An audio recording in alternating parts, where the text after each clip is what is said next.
জ্বলছেন কেন মানে? গাইয়া অভদ্র কোথাকার! মেয়েদের সাথে কিভাবে কথা বলতে হয় তোমাকে কেউ শেখায়নি? যাকে যেখানে পাবে স্কার্ট তুলে তুলে দেখবে। দেখুন, রাস্তা ছাড়ুন, নয়তো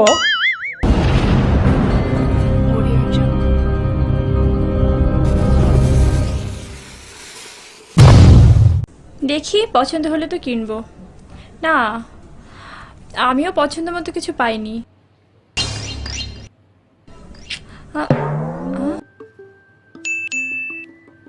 সাথী, একটা ছেলেরা আমার দিকে ড্যাপ ড্যাপ করে তাকিয়ে আছে।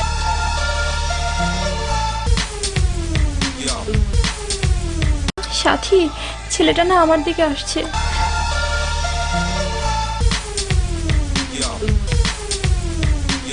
হায় হায়, আমার কি হবে?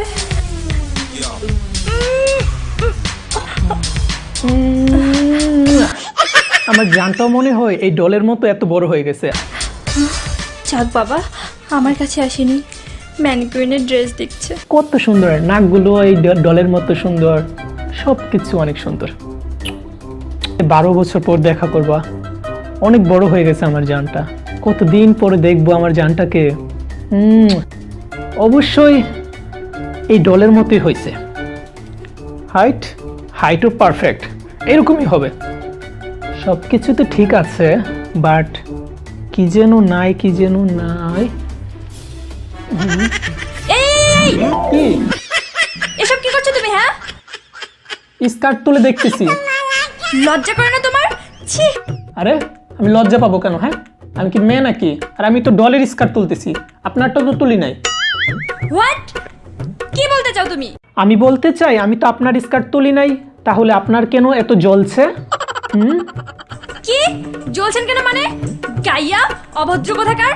মেয়েদের সাথে কিভাবে কথা বলতে হয় তোমাকে কেউ শেখায়নি? যাকে যেখানে পাবে স্কার্ট তুলে তুলে দেখবে। দেখুন, রাস্তা ছাড়ুন, নয়তো আপনাকেও অনেক কিছু করে ফেলতে পারি। না বেবি? কি? আসসালামু আলাইকুম গাইস, আমি স্বপন আহমেদ। এই ভিডিওর মধ্যে আমি কোনো প্রতিবাদমূলক কথা রাখি নাই, কারণ এটা ফানি ভিডিও করলাম আর কি। কারণ প্রতিবাদমূলক বা ভালো জিনিস সবার কাছে ভালো লাগে না। তারপর একটা কথা বলি, আপনারা চিন্তা করে দেখেন যে এরকম মুভির মধ্যে যে কাপড় তোলার কথা উল্লেখ থাকে, যে স্কার্ট তুলে দেখতেছি একটা মেয়েকে বলা হয়, এরকম ছবি কি ফ্যামিলির সাথে দেখা যাবে? দেখা যাবে না। যাই হোক, ওইসব কথা আমি বলতে চাই না যে প্রতিবাদমূলক। এটা জাস্ট এ ফানি ভিডিও, এটার মধ্যে কোনো প্রতিবাদমূলক কথা বলতে চাই না। সো এইটাই। Excuse me. ইয়েস। দেখুন না, এই মাস্তানটা কখন থেকে আমাকে টিচ করছে। এই ধরনের বেয়াদব লোকদের যে কেন শপিং মলে ঢুকতে দেয়?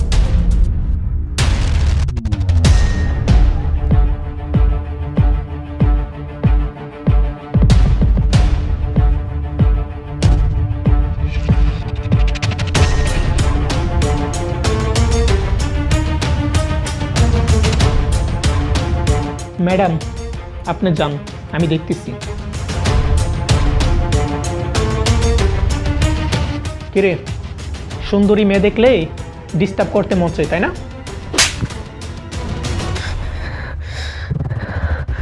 শোন, ও হচ্ছে আমার হবু গার্লফ্রেন্ড। ওরে পটাইয়া ওর সাথে আমি রিলেশন করব, বুঝলি? আর ও হচ্ছে আমার এক্স গার্লফ্রেন্ড।